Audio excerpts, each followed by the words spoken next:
खाना चाहिए आप लोगों को, क्योंकि सब कंफ्यूज हो रहे हैं दीदी नमक खाएं नहीं खाएं, फलाहार करें या अनाज खाएं, या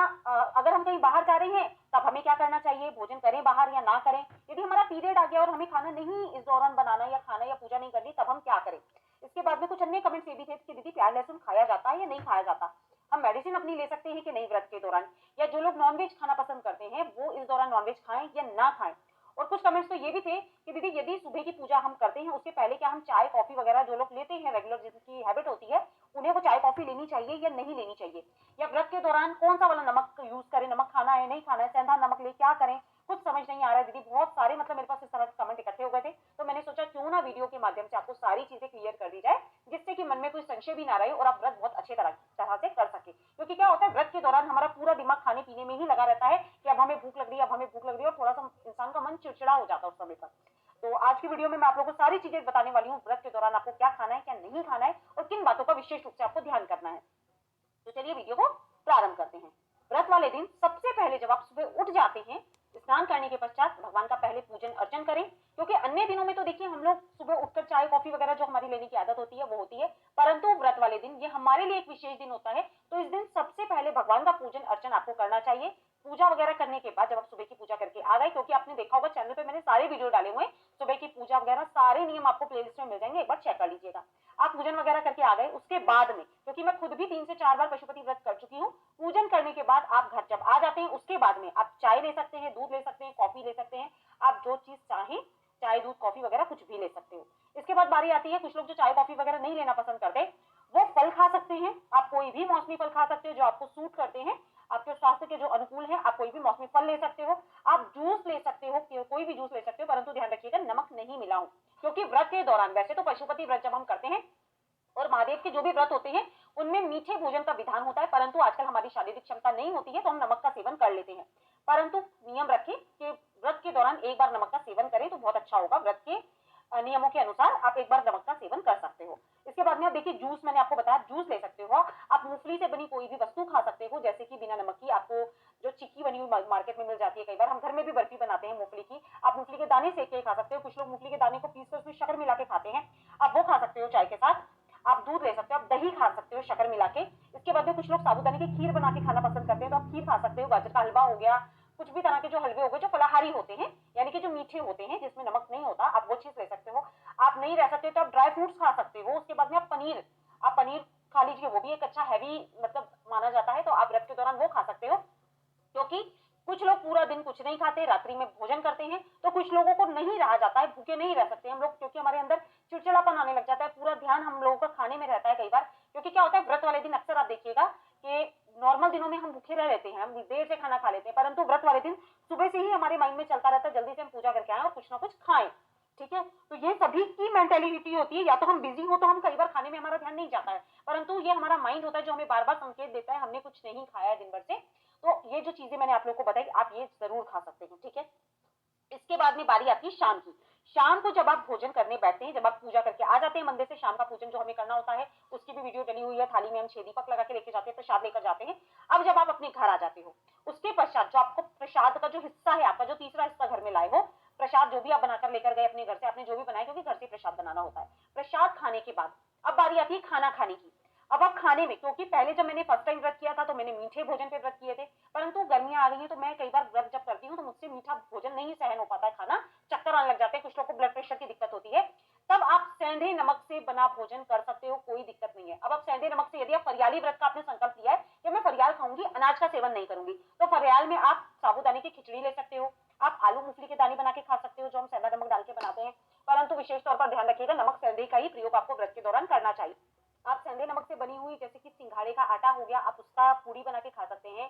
आप राजगिरे का आटा यूज कर सकते हैं, जो भी फलाहारी आटे होते हैं आप उसका भोजन बनाकर खा सकते हो यदि आपने फलाहार व्रत करने का संकल्प लिया है, क्योंकि ऐसी कोई देखिए मनाही नहीं होती कि आप अनाज नहीं खा सकते, परंतु देखिए सबके अपने अपने संकल्प होते हैं कि मैं अनाज नहीं खाऊंगी। जैसे मैंने भी 2-3 बार व्रत करे, तो मैंने किसी में संकल्प लिया था कि मैं सिर्फ फलाहार पे व्रत करूंगी, कई बार मैंने मीठे व्रतों पे संकल्प लिया है, तो जैसी आपकी शारीरिक क्षमता हो आप उस अनुसार अपना व्रत कर सकते हो। अब अगर कुछ मेरे पास कमेंट्स आ रहे थे दीदी दाल चावल हम लोग जो रोटी सब्जी होती है वो खा सकते हैं नहीं खा सकते, तो देखिए बिल्कुल खा सकते हो यदि आपने अनाज पे, जैसे दाल चावल जो होता है वो अनाज की श्रेणी में आता है, तो आपने संकल्प लिया है कि आप दाल चावल वगैरह खा सकते हैं, तो आप वैसे बिल्कुल व्रत करिए, परंतु एक चीज का ध्यान रखिएगा, प्याज लहसुन का सेवन आपको उस भोजन में जो आपके लिए बनाया जा रहा है, भले आप आटे से बना पराठा खाइए, रोटी खाइए, सब्जी खाइए, उसके अंदर आपको प्याज लहसुन का प्रयोग बिल्कुल भी नहीं करना है। दाल अपने लिए फीकी निकलवा सकते हो, ठीक है, जीरे से आप उसको फ्राई कर लीजिए। देखिए क्या होता है, प्याज लहसुन का प्रयोग यदि व्रत में किया जाए, प्याज लहसुन को तामसिक भोजन की श्रेणी में माना जाता है, तो इसीलिए व्रत के दौरान हमें प्याज लहसुन का सेवन नहीं करना चाहिए किसी भी व्रत में। तो ये आपके आपके प्रश्न का उत्तर मिल गया कि व्रत में जब आप भोजन करेंगे तो बिना प्याज लहसुन का ही आपको भोजन करना है, यदि आप अनाज भी खा रहे हो तो। इसके बाद में जो अन्य प्रश्न मेरे पास सबसे ज्यादा आ रहे थे वो ये आ रहे थे कि दीदी हमें दवाई लेनी चाहिए या नहीं लेनी चाहिए व्रत के दौरान। तो देखिए, जिस दवाई से आपको लगता है कि मैं मतलब मेरी शारीरिक जो क्षमता है वो मैं व्रत नहीं रख पाऊंगी, या ये दवाई तो मुझे लेना बहुत ज्यादा जरूरी है, या इस दवाई के बिना मैं व्रत ही नहीं रख सकती, या मुझे चक्कर आने लग जाते हैं, आपको कोई भी समस्या है देखिए शारीरिक, तो यदि आपको ऐसा लग रहा है तो आप दवाई बिल्कुल लीजिए। कोई भी शास्त्र पुराण ऐसा नहीं कहता है कि बीमार होकर आप व्रत करें, परंतु कुछ हम सप्लीमेंट्स लेते हैं, जैसे विटामिन की दवाई हो गई, जिससे हमारे स्वास्थ्य पे देखिए व्रत के दौरान अगर हम नहीं ले तो कोई फर्क पड़ेगा। तो वो ध्यान रखिएगा, जो दवाई आपको जरूरी है कि इसके बिना आपका स्वास्थ्य खराब हो सकता है, वो दवाई आप बिल्कुल ले सकते हो, कोई मनाई वाली बात नहीं होती है। अब प्रश्न आता है, हमसे भूखा नहीं रहा जाता है तो क्या हम 2-3 बार व्रत के दौरान कुछ खा पी सकते हैं? तो बिल्कुल, आपने जैसे सुबह दूध चाय वगैरह ले लिया, बीच में थोड़ा सा आपने फ्रूट्स कुछ खा लिए, फिर शाम की पूजा के बाद आपने भोजन कर लिया, तो देखिए आप इस तरह से भी व्रत कर सकते हो। आपके स्वास्थ्य पे डिपेंड करता है, क्योंकि व्रत रखना हमारा एक पूजा पाठ, एक वो कर्म है, परंतु शरीर को खराब करके हम व्रत पूजा पाठ नहीं कर सकते। तो आप चाहें तो बीच में थोड़ा सा फ्रूट्स वगैरह भी ले सकते हो, क्योंकि गर्मियों के दिनों में व्रत करना थोड़ा सा मुश्किल हो जाता है, दिन भी बहुत बड़े होते हैं, तो इसलिए थोड़ी दिक्कत जाती है गर्मियों में। अब इसके बाद कुछ अन्य प्रश्न मेरे पास ये आ रहे थे कि दीदी व्रत के दौरान यदि हमें कहीं बाहर जाना पड़ जाता है तब हम क्या करें? तो देखिए, पहले तो मेरा एक ही सजेशन है आपको, व्रत के दौरान हमेशा अपने घर का ही शुद्ध सात्विक भोजन करना चाहिए। परंतु यदि कहीं आप बाहर जा रहे हो, आपको पता है आपने शाम की पूजा कर ली, अब मुझे शादी पार्टी वगैरह कहीं जाना है, तो पहले तो अपने घर से ही भोजन करके निकलिए वहां पे। परंतु यदि आपका भोजन करना वहां पे बहुत ज्यादा जरूरी है, तो मैं दोबारा से कहूंगी, प्रसाद ग्रहण करके ही आप क्योंकि भोजन करते हो, तो व्रत के वाले दिन यदि आपको कहीं बाहर जाना है तो बिल्कुल व्रत मत करिए, क्योंकि प्रसाद हम कहाँ लेकर जाएंगे और फिर हम भोजन कैसे करेंगे ये हमें नहीं पता है। तो आप व्रत मतलब नॉर्मल व्रत करिए जैसे आप व्रत करते हो, परंतु इस दौरान आप पूजा पाठ मत करिए, दीपक मत लगाइए। बस व्रत का संकल्प आपने लिया है तो व्रत बीच में खंडित ना हो, इसलिए व्रत रखना होता है। इसके बाद में आप बाहर जा रहे हो तो नॉर्मल आप खाना वगैरह खाइए, परंतु प्याज लहसुन मत खाइएगा, ठीक है। तो ये व्रत का आपका संकल्प भी हो जाता है, व्रत बीच में टूटता भी नहीं है। अब बारी आती है, यदि दीदी पीरियड्स आ गए तब हम क्या करें, व्रत भोजन करें नहीं करें? और जैसे हमने तो व्रत का संकल्प लिया था फलाहार पे, तो हमें वही खाना है, क्या करना है? तो देखिए, जैसा आपने संकल्प लिया होता है ना, पीरियड्स आ जाए या कुछ भी हो, आपको कहीं बाहर जाना है, तो जो व्रत में संकल्प आपने लिया होगा कि मैं इसी तरह से व्रत करूंगी, तो व्रत वाले दिन जब आपने व्रत रखा है, जैसा आपने संकल्प ले रखा है, उसी तरीके से पीरियड से आप कहीं बाहर जा रहे हैं, वही संकल्प का आपको पालन करना होता है। उसी समय पे आपको भोजन करना है, जैसा भोजन आप अन्य दिनों में खा रहे थे बिना प्याज लहसुन का अन्य व्रतों में, वैसा ही भोजन आपको करना होता है। मतलब ऐसा नहीं है कि मैंने तो अभी फलाहार पे लिया बट मेरा पीरियड आ गया तो मैं दिन में 2 टाइम खाना खा रही हूँ, आपको ऐसा बिल्कुल नहीं करना है।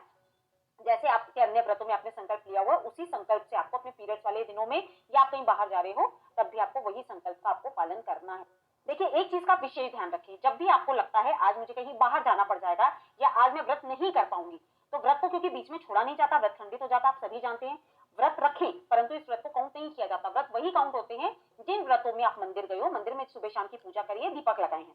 कई बार होता है हमारा पीरियड आ गया, शाम के समय में हमारी पूजा की थाली लगी रह गई, हम पूजा नहीं कर पाए, तो ये व्रत काउंट नहीं होते। परंतु व्रत के नियम भी वही होते हैं। और जब आप कहीं बाहर जा रहे होते हो ना, आपको पहले से ही पता होता है कि हम बाहर जाने वाले हैं,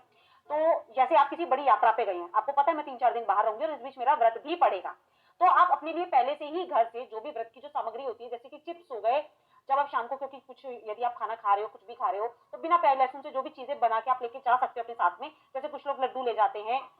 जैसे मैं एक यात्रा के दौरान बाहर थी तो मैं कुट्टू के आटे के लड्डू बनाकर ले गई थी, सिंगाड़े के आटे के लड्डू आप बना सकते हैं, परियाली मिक्सचर जो जिसे नमकीन बोलते हैं वो आप अपने साथ में रख सकते हैं।